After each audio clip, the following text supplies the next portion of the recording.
Hello বন্ধুগণ, আজকে আমি বানাবো প্রিয় মুচমুচে স্ন্যাক্স। তো আমার এর জন্য লাগছে এই জিনিস। রসুনটা কিন্তু কুচিয়ে দিতে হবে গ্রেট করে। এবার আমি কড়া গরম করে একে একে সবজিগুলো দিয়ে দেবো। সব সবজিগুলো একসাথে নয়, এইগুলো দিয়ে পেঁয়াজটা একটু বড় দিতে হবে। দিয়ে এবার একটু ভাজা ভাজা করে নেবো, বেশ নরম হয়ে।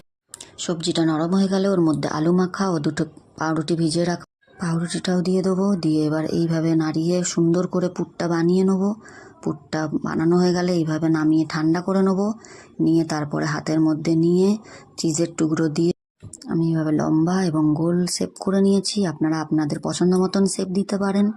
তো এইভাবে নেওয়ার পরে একবার বিস্কুটের কোটিং দিয়ে, আবার ডিমের মধ্যে ওটাকে চুবিয়ে, আর একবার ব্রেড ক্রাম্বে দিয়ে, তারপরে আমরা কড়াতে তেল গরম করে এগুলোকে ভাজতে দিয়ে দেবো।